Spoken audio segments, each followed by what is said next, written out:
Marso 6, bibiyahe ang provincial government sa Davao Oriental ngadto sa barangay Tagabebe, Governor Generoso, ug midalit og nagkadaiyang government services sa mga residente o bus sa Davao Oriental Bayanihan Program. Kuyog iyang anak, ming biyahe ang 40 anyos nga si Rachel Gonzalez sa barangay Tagabebe. Gikan pa siya sa kasigbit nga barangay nga Lavigan. Wala gipalagpas ni Rachel ang higayon ug nagpatambal dayon kini. Labaw sa iyang anak nga dunay ginabati. Mong gipang abil nga palmam nga serbisyo ka mga adlaw. Tambal, mga tanom, mga gulay, o check up.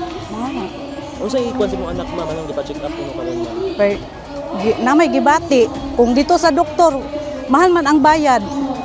Ikaw ma'am, nagpa-check up ka ma'am?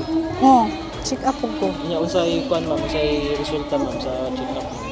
Okay ra po, tagaan mo tambal. Sakit sa ubo kay ulan-ulan, dakong tabang oy kay kuan man sa to ang gobyerno gitabangan pod para way mga gubot-gubot ana ba. Usa lamang si Rachel sa gatusan ka mga residente nga mi-avail sa mga gidalit nga programa. Ang Davao Oriental Bayanihan Program gimugna sa konsepto sa Filipino tradition nga bayanihan, kunasa nagkahiusa ang matag miyembro sa usa ka grupo aron makabot ang ipangandoy nga tahas ug misyon. Sumala sa mga otoridad, dili ikalimod nga kusog ang insurhensiya sa lugar kaniadto tungod sa kapait sa sitwasyon niadtong panahon. Ang Tagabebe kaniadto lisod yun din na area. Lisod kay tungod sa panahon way back mga 80s, din isa mo sa kalayo by bangka ang gamiton, no? Magpambot ang mga transportation nato sa kadang mga produkto through bangka gyud nato tibanban. Tungod sa lakang sa National Task Force to End Local Communist Armed Conflict kon NTF-ELCAC, usa ang barangay Tagabebe na miangat sa estadong pang-ekonomiya tungod sa pagsulod sa government services nga naghatag og kabag-uhan sa komunidad.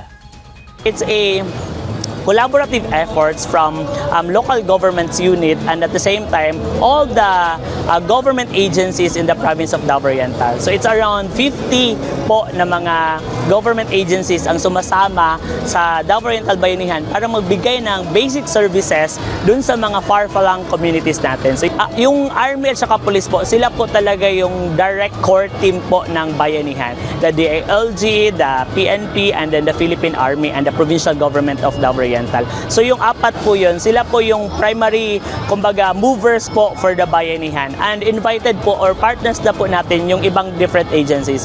Pero yung apat po, the kapulisan at kasundaluhan po, sila po talaga yung partner po namin sa probinsya para po masustain po yung ating insurgency-free province of Davao Oriental, sir.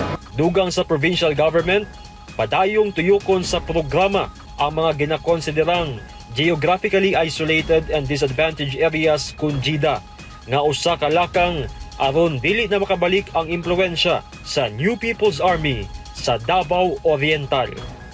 Report gikan sa 10th Infantry Aguila Division Philippine Army.